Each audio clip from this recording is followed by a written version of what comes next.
जो जो शरण कबीर के तिरगे अंत अपार।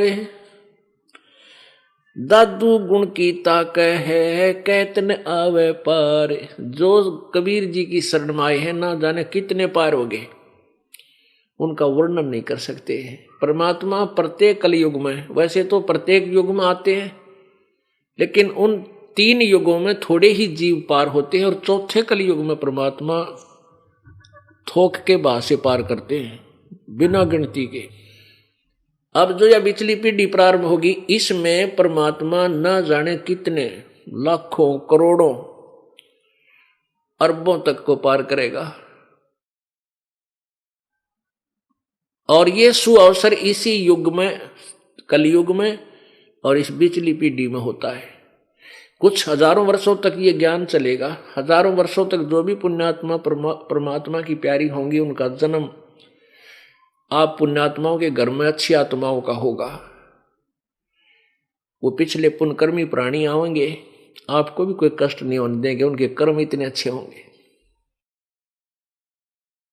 और फिर वो भक्ति करके अपना पार हो जाएंगे। हजारों वर्षों के बाद फिर नास्तिकता फिर पनपेगी, लोग दुष्ट हो जाएंगे।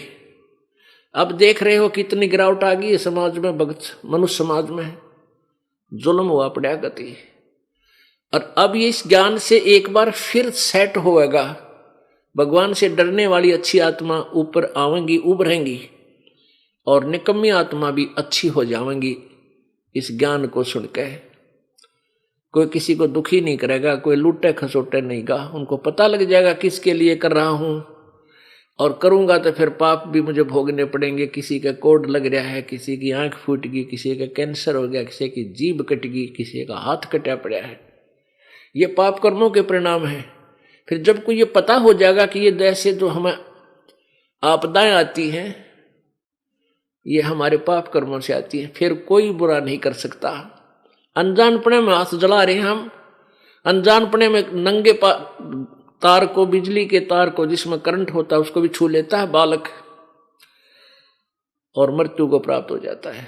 और जब वो बड़ा होता है, समझदार होता है, उसको ज्ञान होता है कि इसमें भयंकर बिजली है, नंगे तार को आप भी हाथ नहीं लगाता और दूसरों को भी नहीं लगाने देता, दूर से आवाज लगाता कि इसके निकट ना जाना, इसमें बिजली है, मर जाओगे।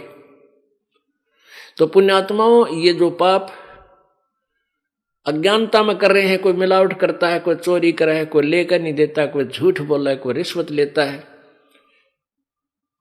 ऐसे ऐसे जुल्म कर रहे हैं, कोई दहेज मांगता है, परेशान करता है किसी दूसरे को। और जो जिसके अधीन है, जैसे पत्नी अधीन है पति कर, वो अपनी पत्नी को तंग करता है तो पाप का भागी होता है। ऐसे ही जो जिसके अधीन है, वो तगड़ा आदमी से नीचे वालों को परेशान करता है, उसको बहुत बुरा हाल होता है। तो फिर हमें डर लगेगा कि आत्मा परमात्मा की है और इनको हम दुखी करेंगे तो प्रभु हमसे नाराज हो जाएगा, क्योंकि उसके बालक हैं ये उस धनी के बच्चे हैं। धनी के बच्चों को कोई तंग करता है तो उसकी फिर शात आया करे, उसकी खूब पिटाई करता है वो, तो फिर हमें डर लगेगा, फिर हम गलती नहीं करेंगे।